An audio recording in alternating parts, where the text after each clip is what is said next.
ధనస్సు వారికి గనక చూసుకున్నట్లయితే మీకు అష్టమ స్థానంలో ఉచ్చ స్థానంలో ఉంటూ గురువు బుధుడితో ఉన్నాడు. మరియు అదేవిధంగా 3లో రాహు, 4లో వక్రించిన శని, సప్తమ స్థానంలో కుజుడున్నాడు. మరియు అదేవిధంగా భాగ్యస్థానంలో కేతువు, దశమంలో నీచపడి శుక్రుడు. చంద్రుడు నీచపడి శుక్రుడితో పక్షం మొదట్లో ఉంటూ 6 రాసులు తిరుగుతాడు. మరి ఈ యొక్క గ్రహస్థితిని అనుసరించి మీకు ఎలా ఉండబోతుంది, ఏ దేవత ఆరాధన చేయాలి అనేటువంటి అంశాలు చెప్తుంది నేనైనప్పటికీ చెప్పిస్తుంది సాక్షాత్ లలిత అమ్మవారిగా భావిస్తూ ఆ లలితాంబిక అమ్మవారి యొక్క అనుగ్రహం మీకు పరిపూర్ణంగా కలగాలని మనస్ఫూర్తిగా కోరుకుంటూ, రాస్యాధిపతి ఎప్పుడైతే అష్టమంలో శుభగ్రహంతో ఉన్నాడో మీకు ఇన్సూరెన్సెస్, ఆకస్మికంగా కలిగేటువంటి కొన్ని ఫలితాలు, రీసెర్చెస్ చేసేటువంటి విషయాల్లో అనుకూలత లభిస్తుంది.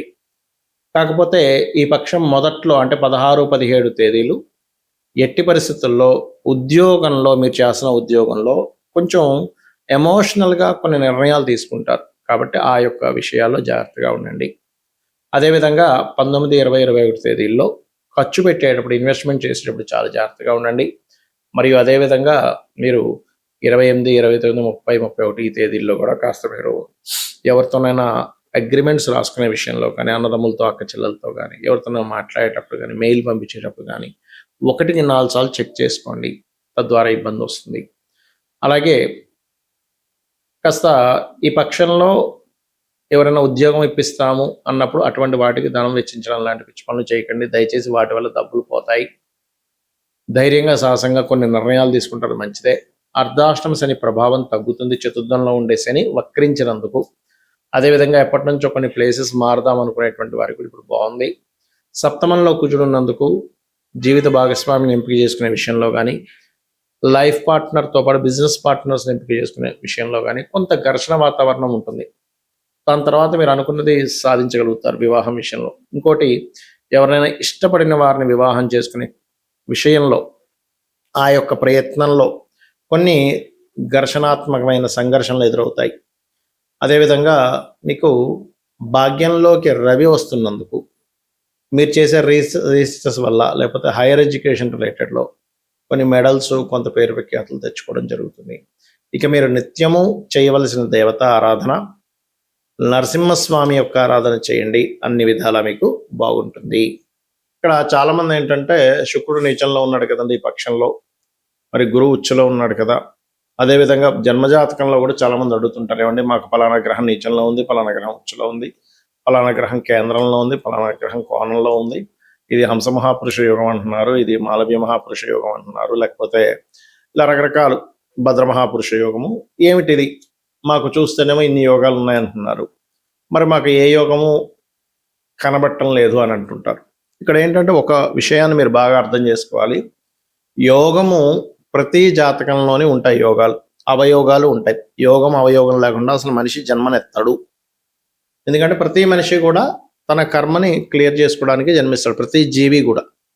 అందుకని అందులో కొంతమందికి మనం సేవ చేయాల్సి వస్తూ ఉంటుంది, కొంతమందికి మనం సపోర్ట్ చేయాల్సి వస్తూ ఉంటుంది, మరి కొంతమందికి మనకి వారు సపోర్ట్ చేస్తుంటారు, లేకపోతే మనకి వాళ్ళు ప్రేమను చూపిస్తారు, లేదా మనం కొంతమందికి ప్రేమను చూపిస్తాం. అంటే ఏంటి, మన ప్రేమను వాళ్ళు పొందేటువంటి యోగంలో వాళ్ళు పుట్టారు, లేదా ఇంకొకరి ప్రేమ మనం పొందడానికి పుట్టాం, లేకపోతే ఇంకో గొడవ కోసం పుట్టాం. కొంతమంది చూడండి కోర్టు కేసులు ఇలా అవుతూ ఉంటాయి. ఇక్కడ ఏంటంటే పాయింట్ నెంబర్ 1, మీ జన్మజాతకంలో శుభంగా ఉండే గ్రహం అంటే మంచిగా శుభగ్రహాలతో కలిసిన గ్రహము, శుభకర్తరిలో ఉండే గ్రహము, మంచి యోగాన్ని పొందిన గ్రహము యొక్క మహాదశ అసలు ఉందా లేదా చూడండి. ఎందుకంటే ఆ మహాదశ ఉన్నప్పుడు అక్కడి వరకు వెయిట్ చేయాల్సి వస్తుంది మీరు.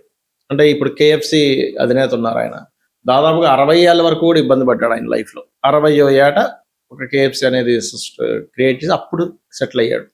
అంటే ప్రతి ఒక్కరికి కూడా వాళ్ళ జాతచక్రంలో ఉండే ఒక గొప్ప యోగం యొక్క మహాదశ ఉంటుంది.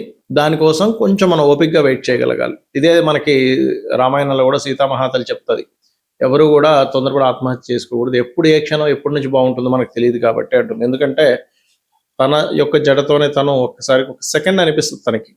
తర్వాత అంతట్లో ఆంజనేయ స్వామి తను చెట్టు మీద నుంచి ఒక గానంలా చేస్తాడు రామాయణాన్ని. అప్పటి నుంచి తనకి ఒక హోప్ పెరుగుతుంది, ఓహో రాముడు వస్తాడు నన్ను రక్షిస్తాడని. లేకపోతే ఏమవుతుంది అంటే అక్కడ హోప్స్ అన్ని చచ్చిపోయాయి. ఇంక ఇది ఎక్కడో సముద్రం దాటి ఇక్కడ పెట్టేశాడు ఏంటనే ఒక ఫీలింగ్. కానీ రాముడి మీద ఎక్కడ తనకి భక్తి కానీ నమ్మకం కానీ ఎక్కడ పోలేదు. ఒక సెకండ్ ఆ ఘట్టం కూడా వాల్మీకి మనకు చూపించడానికి కారణం ఏంటంటే, ఎంతటి వారికైనా ఒక్క సెకండ్ ఆ ఫీల్ వస్తుంది. ఆ ఒక్క సెకండ్ ఆగగలిగితే మన జీవితాలు మారుతాయని చెప్పడం. అయితే నేను ఇవన్నీ ఎందుకు చెప్తున్నానంటే, ప్రధానంగా ఇక్కడ గ్రహము ఎప్పుడైనా మీరు గమనించండి, మహాదశ నడుస్తుంటుంది, మంచి మహాదశే, కానీ ఫలితం రావట్లేదు అంటారు. కారణం అది ఎక్కడైనా స్ట్రక్కింగ్, అంటే బ్లాక్డ్ భాగ్య చక్ర అంటూ ఉంటాం. అంటే అది ఏమైనా బ్లాకింగ్లో ఉందా, ఒక్కొక్కసారి నీచంలో ఉందండి కానీ అద్భుతంగా కలిసి వస్తుంది అన్నప్పుడు నీచభంగ రాజయోగం ఏమైనా జరిగిందా, లేదంటే ఉచ్చస్థానంలో ఉన్నాయి గ్రహాలు కానీ ఏంటో ఫలితం రావట్లేదు, అలాంటప్పుడు కూడా ఏంటంటే పేరుకు ఉచ్చస్థానంలో ఉన్నాయి కానీ అవి ఏమైనా పూర్తిగా పాపకత్తెరలా ఉన్నాయా. ఇక్కడ మీరు అర్థం చేసుకోవాల్సింది ఏంటంటే, ఒక వ్యక్తికి గురువు ఉచ్చస్థానంలో ఉన్నాడు, గురువు తన యోగాన్ని ఇస్తున్నాడు, అప్పుడు గురు సంబంధించినటువంటి వృత్తుల్లో ఉంటే వాళ్ళకి బాగుంటుంది. అంటే టీచింగు, ట్రైనింగు ఇలాంటి వాటిల్లో ఉంటే చాలా బాగుంటుంది, గుర్తుపెట్టుకోండి. అలా కాకుండా గురువు ఉచ్చలో ఉండి గురుధన యోగాన్ని ఇస్తూ ఉంటే మీరు పోయి నేనేదో హోటల్ పెట్టుకుంటానండి అంటే అది రాణించదు. ఎప్పుడు రాణిస్తుంది, మీరు ఏదైనా పుణ్యక్షేత్రాల్లో అక్కడ ఏదైనా హోటల్ పెట్టుకుంటే అప్పుడు అది గురువు సంబంధం కాబట్టి అప్పుడు రాణిస్తుంది మళ్ళీ. అంటే అది కాంబినేషన్ ఎలా అంటే, ఇప్పుడు ఒక వ్యక్తికి బ్లడ్ తగ్గింది, బ్లడ్ ఎక్కిస్తే ప్రాణం బాగుంటుంది. ఏ బ్లడ్ పెడితే ఆ బ్లడ్ ఎక్కిస్తే ప్రాణం బతకదుగా. పర్టికులర్గా ఏ గ్రూపో ఆ పర్టికులర్ గ్రూప్ అయితేనే ఆ వ్యక్తికి రక్తహీనత ఉండేటువంటి దోషం పోయి వాళ్ళకి రక్తం పెరిగి బాగుంటాడు ఆరోగ్యంగా. అలాగే మన జన్మజాతకంలో ఏమిటి, ఇప్పుడు కొంతమందికి చంద్రుడు చాలా బాగుంటాడు, చంద్రుడే ధనయోగాన్ని ఇస్తున్నాడు, అప్పుడు అతను ట్రాన్స్పోర్టేషనో లేకపోతే మానసిక శాస్త్రవేత్తలుగానో ఫుడ్ రిలేటెడ్ దాంట్లోకి వెళ్ళాలి. చాలామంది ఏం చేస్తారు, ఇది తెలియక చంద్రుడు బాగున్నాడు కదా అనేసరికి వీళ్ళు ఇంకెవరైతే ఇనప బిజినెస్ పెట్టుకుంటాడు, ఆయన బిజినెస్ పెడతారు. ఏంటోనండి మంచి మహాదశ అన్నారు, చంద్ర మహాదశ అన్నారు, చంద్రుడు చాలా ఉచ్చ స్థానంలో ఉందన్నారు, నాకు చూస్తేనేమో ఏంటో కలిసి రావట్లేదు. ఎందుకు కలిసి వస్తుంది, ఎందుకంటే మీరు ఎంత సిన్సియర్గా ఉదయం నిద్రలేచి 5 గంటలకు నిద్రలేచి చక్కగా పూజాది కార్యక్రమాలు చేసుకొని అన్నీ రెడీ అయ్యి మీరు ఇటు తిరుపతికి వెళ్ళాలంటే మీరు ఇటు వెళ్తూ ప్రయాణం చేస్తున్నారు. నేను చాలా సిన్సియర్గా పొద్దున్న 5 గంటలకు నిద్రలేచానని మంచి కారు పెట్టుకున్నాను కానీ ఇటు ప్రయాణం చేస్తాను, తిరుపతి రావట్లేదు అనేది ఎంత రాంగో, మనం కూడా మన జన్మజాతకంలో దశాలార్డ్ లేదా ధనాన్ని ఇచ్చే కారకుడు.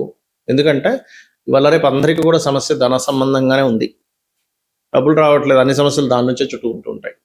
అయితే ధనమే ప్రధానం అని కాదు, కాకపోతే ధనం కూడా సంపాదించమని శాస్త్రం చెప్తుంది.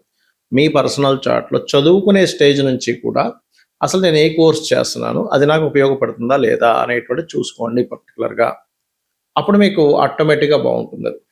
ఓకే, అలాగే ఇంకొక విషయం ఏంటంటే, కొన్నిసార్లు మనకి ఆ కాంబినేషన్ ధనయోగం ఉంటుంది కానీ ఆ ధనాధిపతి పాడైపోయి ఉంటాడు, పాపకత్తెరలో పాప గ్రహాలతో, అంటే కుటుంబ సంబంధించిన వ్యవహారాలు అందుకే గొడవలు రావడం, ధనం సంపాదించేసరికి ఎవడో ఏదో పట్టుకుపోవడం, దాన్ని ఇలాంటివి జరుగుతూ ఉంటాయి. కాబట్టి అప్పుడు అది ఏ గ్రహాల ద్వారా అయితే సంబంధం కలిగి పాడైందో ఆ గ్రహాలకు సంబంధించిన దానం ఇవ్వాలి. అంతేగాని ఆ పాడైంది కదండి నేను రత్నాలు పెట్టేసుకుంటానంటే కుదరదు. ఎలా అంటే, ఇప్పుడు దొంగతనాలు జరుగుతున్నాయి అనుకోండి, ఉదాహరణకి దొంగతనాలు జరుగుతున్నాయి కదండి, అందుకని నేను దొంగలందరినీ తీసుకుని ఇంట్లో పెట్టుకున్నానంటే అది దొంగలకి దూరంగా ఉండాలి కదా. మనం దొంగతనం జరుగుతుంది అన్నప్పుడు జాగ్రత్తగా ఉండాలి కదా. ఇక్కడ ఏం చేస్తున్నాం మనకు తెలియక రెండవ అధిపతిని పాడు చేస్తున్న గ్రహాలు కొన్ని ఉన్నాయి, ధనాన్ని ఇచ్చే గ్రహాలు. ఆ ధనాన్ని ఇవ్వడానికి సపోర్ట్ చేయాల్సిన గ్రహాలే కంబస్ట్ చేసేసి అక్కడ రాకుండా చేస్తున్నాయి. అప్పుడు మనం ఏం చేస్తున్నాం, దాన్ని ఇంకొంచెం బలం పెంచడం కోసం రత్నం పెట్టేసుకుంటున్నాం. అలా పెట్టకూడదు. అప్పుడు దానం ఇవ్వాలి లేదా రుద్రాక్ష ధరించాలి.